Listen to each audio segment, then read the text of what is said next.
Now, there was another example of this kind of racism this week, endorsed by no less than Joe Biden, President of the United States, whose stupidity, by the way, is now a threat to the West. It occurred at his climate summit. What a disgraceful farce that was.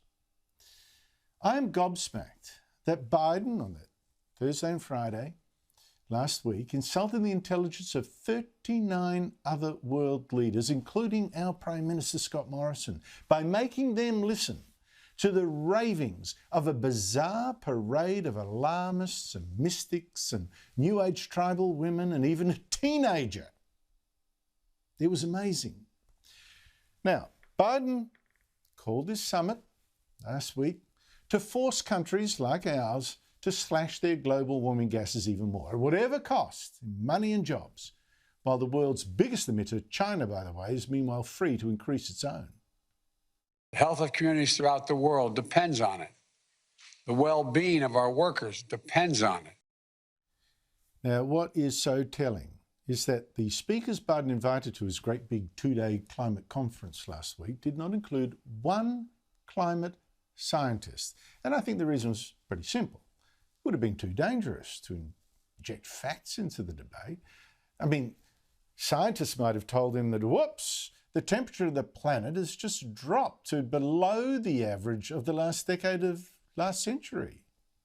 And what's more, Stephen Koonin, who was the scientist, who was the US Undersecretary for Science when Biden was Vice President and Barack Obama was President, has now written a book called Unsettled, saying that global warming is a gross exaggeration. He says heat waves in the US are no more common now than in 1900. Humans have had no detectable impact on hurricanes. Greenland's ice sheet isn't shrinking any faster. And bushfires are burning 25% less area than 2 decades ago. But that's just science. And the global warming scare is now about something completely different. It's a religion with a touch of Marxism. It's been completely hijacked. So who did Joe Biden and his team ask instead of scientists to come lecture the world leaders they had captured in this conference? Well, one of their speakers was a girl aged just 19. Would you let your 19-year-old run your household budget?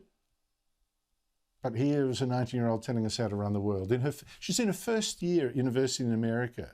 But she does say she's from a Mexican tribe on her father's side. And I guess that being Indigenous today makes you instantly wise and holy.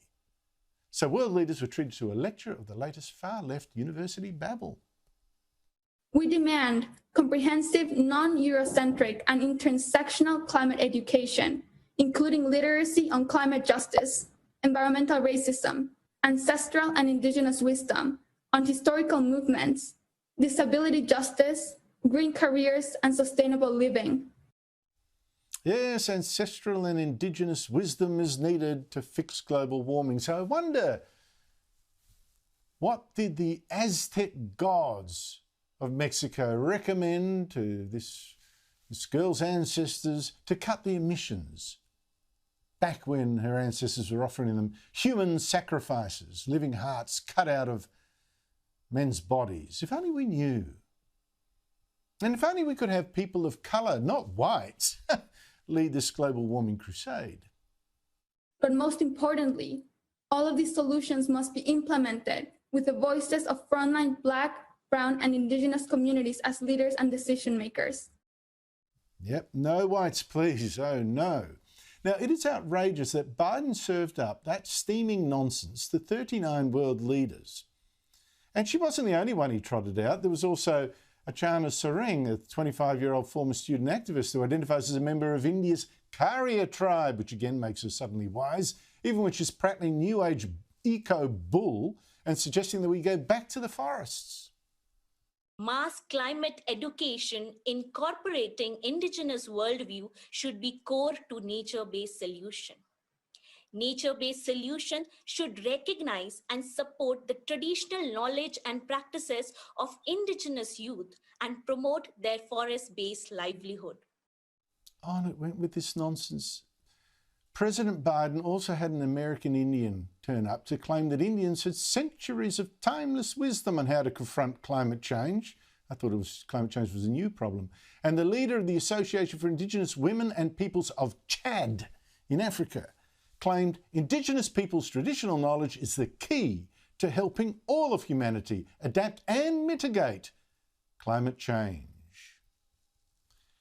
Now, look, let's be blunt. The time for, polite applause for the poor person from Africa. I mean, we should look to the Indigenous people of Chad for advice on how to power our advanced 21st century economies.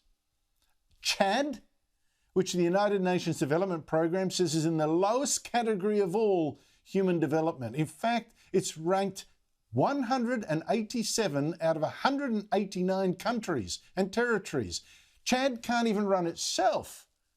But here were the world leaders being told, you've got to listen to Chad's Indigenous people about how to run the economies of the advanced world. Has the West gone barking mad, so lost confidence in its technical know-how and its culture? But with no scientists around, anyone could claim any wild thing. I mean, here's the only Pacific Island leader chosen for Biden's summit, the President of the Marshall Islands, trotting out the old fake drowning islands scare. We are a low-lying atoll nation, barely a meter above sea level. Now, for real scientists with integrity who'd been there, they could have pointed out that the most recent measurements of those Marshall Islands and other atoll island nations like Kiribati and the Maldives show they are not drowning.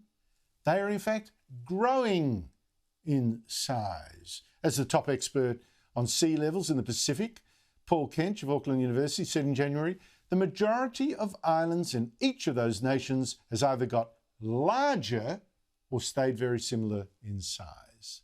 So why was Biden insulting our intelligence with this utter nonsense?